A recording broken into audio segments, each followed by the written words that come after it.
कैसे हैं आप सब लोग। आई होप सभी ठीक होंगे। मैं काफ़ी समय बाद आई हूँ वीडियो बनाने के लिए आप लोगों के बीच में समय कुछ अच्छा नहीं चल रहा था, थोड़ा ख़राब चला समय, और एक ऐसे इंसान को खो दिया लाइफ में जिनकी बहुत ज़रूरत थी और जो दिल के बहुत करीब थे। खैर, ये मेरा पर्सनल बात है तो मैं यहाँ शेयर नहीं करना चाहूँगी। आज के टॉपिक के बारे में बात करते हैं।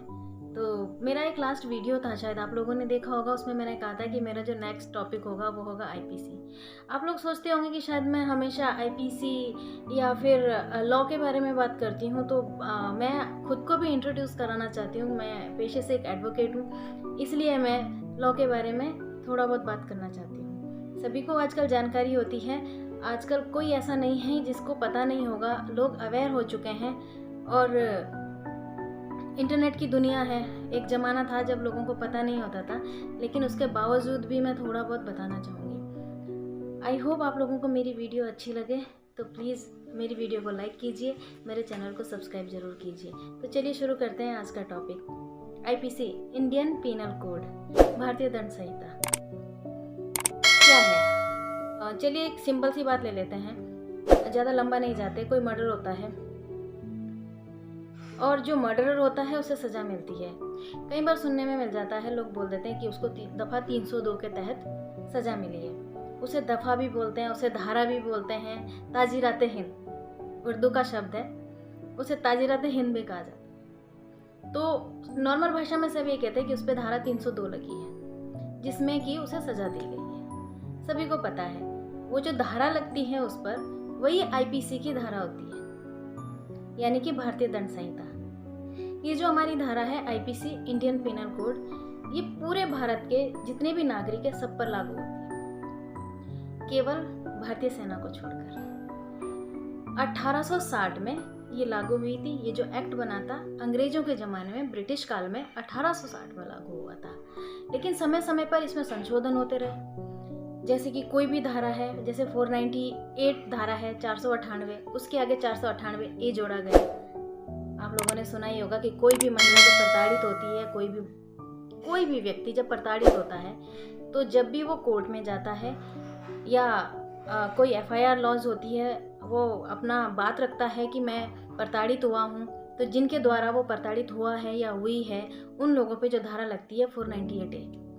तो इसी तरीके से जब भी संशोधन होते हैं, यानी कि अमेंडमेंट जब भी होते हैं, तो कोई भी एक धारा होती है, उसके आगे ए बी सी इस तरीके से चीज़ें जोड़ती जाती हैं। इसी को संशोधन कहा जाता है। तो इसमें समय समय पर संशोधन होते रहे हैं, तो इसे कहते हैं आईपीसी। अब चलिए बात करते हैं। आप लोगों ने काफ़ी ट्रेंड में हैं और काफ़ी चीज़ों बार सुनने को मिल जाता है द रेप केस। उसमें जो धारा लगती है 375, 376, आप बोला जाता है कि उस पर 375, 376 लग गई। तो उसमें रेप का जो डेफिनेशन दिया जाता है, दैट्स कॉल्ड 375, सजा का प्रावधान 376।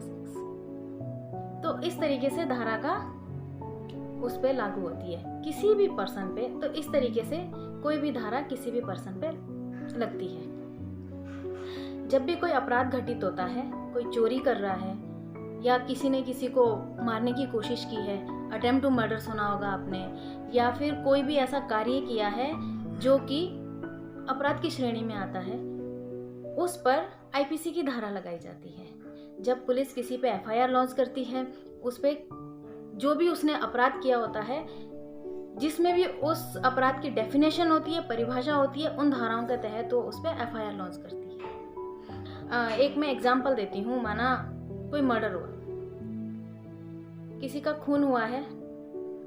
अब उसका सबसे पहले तो उसकी किसी ने हत्या की है, खून हो गया, धारा 300, उसकी डेफिनेशन आ गई उसमें। उसके बाद किसी की हत्या, अपने इरादे से किसी को मारना या फिर किसी का आपराधिक वध करना, धारा 301। तो जो वो मर्डर हुआ होता है उसकी डेफिनेशन तो हो गई।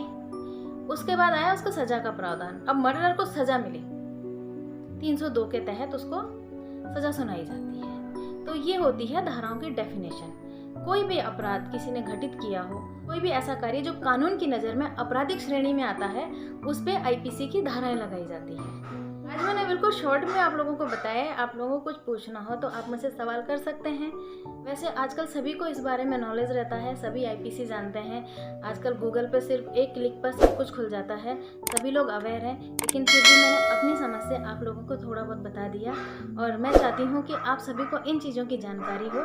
नेक्स्ट मैं और भी चीज़ें आप लोगों को बताने आऊँगी, और बहुत सारे टॉपिक्स हैं इस बारे में बात करने के लिए, और भी बहुत सारे ऐसे भी टॉपिक हैं जिसमें महिलाओं के अधिकारों की बात मैं करना चाहूँगी, या फिर किसी भी व्यक्ति के अधिकारों की बात करना चाहूँगी। तो आप लोगों को अगर मेरी वीडियो में थोड़ा भी अच्छा लगे तो प्लीज़ मुझे आगे के लिए सजेस्ट ज़रूर कीजिए। और आज के लिए सिर्फ इतना ही। Thank you so much.